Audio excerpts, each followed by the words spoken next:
Hey guys, so today what I'm going to be showing you to do is how to do the picture-in-picture tutorial for Adobe Premiere Pro CS6.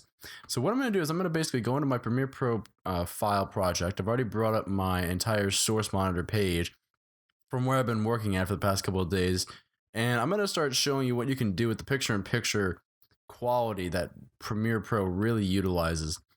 What Premiere uses for picture-in-picture is the fact that you can run two different threads or multiple even threads of video at the same time.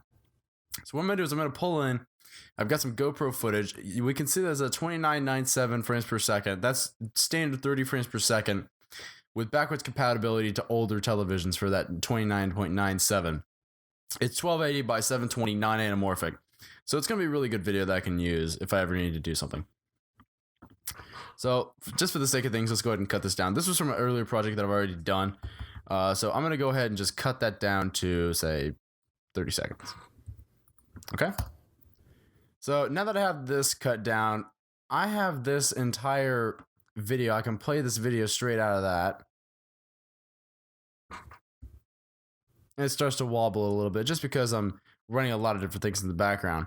But the fact of the matter is that I can play this GoPro footage unrendered in Premiere Pro, and my GPU is handling it right here.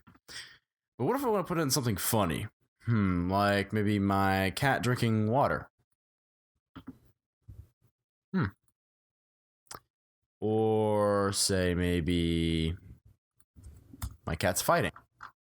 No, not fighting, just playing. So what if I want to put all three of those images on top of each other and then deselect the audio tracks? So what do I want to do with this? Well, I could do a lot of different things. I could make it to where one video played, then the next after that, and then the next after that.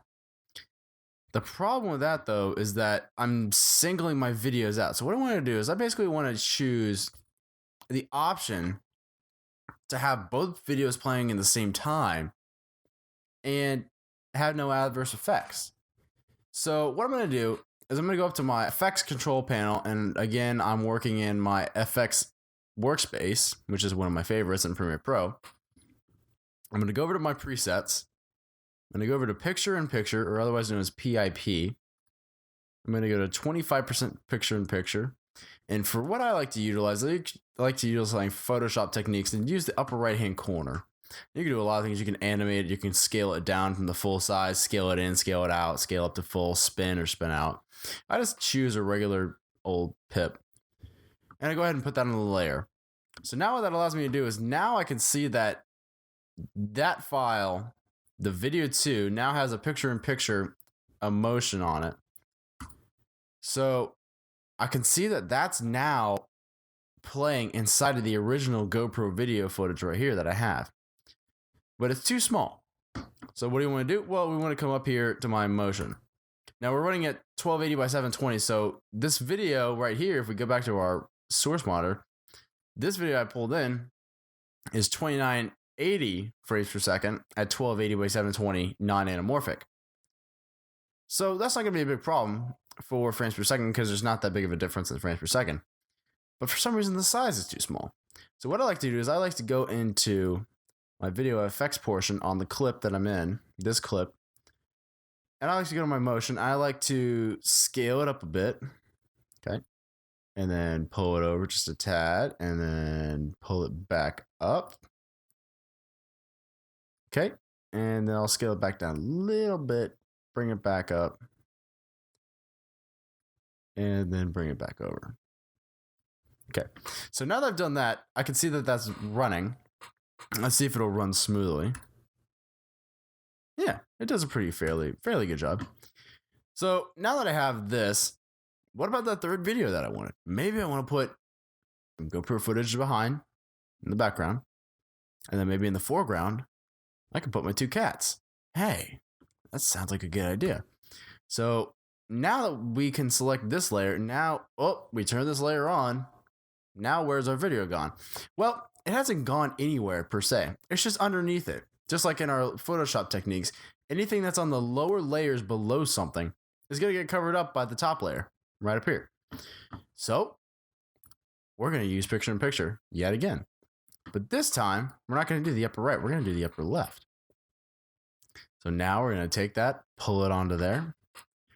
And now we're going to scale it, resize it. You can do this actually in the window if you want. You can just double click, and then wait for this to load up.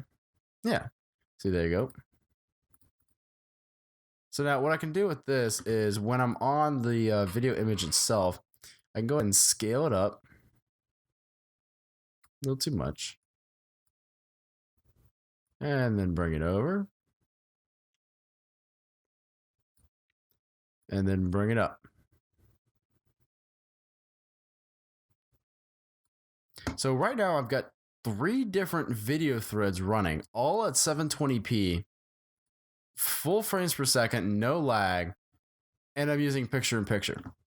The problem with this though is that I have a red line on my timeline. Now, what does that tell me? That tells me that my GPU isn't handling all the different threads of data that's going through this. It just can't handle 3 threads of 720p video. My computer just cannot handle it. Some of the Mac Pros that I use, it'll help that because you have a dedicated graphics card. My graphics card is integrated, so I have a problem with running multiple threads of high resolution video like I am doing right now. So what I'm going to do is I'm going to go ahead and I'm on the MacBook Pro, but even on your Dell stations that we have at school, you can hit enter and you can go ahead and render that footage. So that's what I'm going to do now. I'm going to time lapse this just for sake and just let you watch as that goes through. So I can see there's 1400 frames per second. It's going to take a while, but for the sake of things, we'll just let it go. And after that, I'll show you why I did that.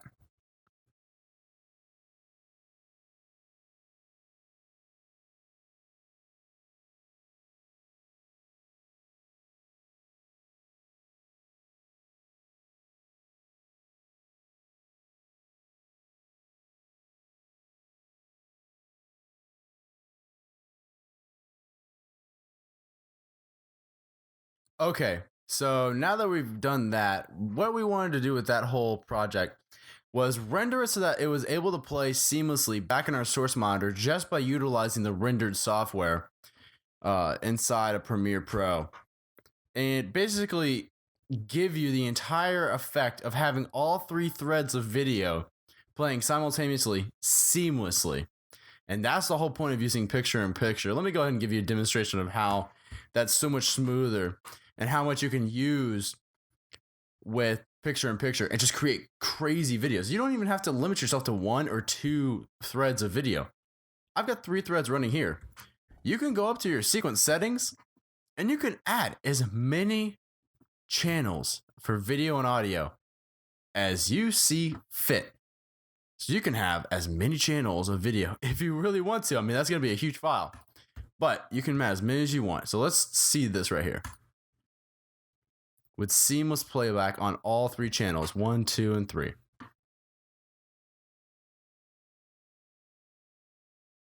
My cat drinking water from the fountain. And my cat's playing. And then some GoPro footage that I had. So that's how you do picture in picture. I really thank you guys for joining us.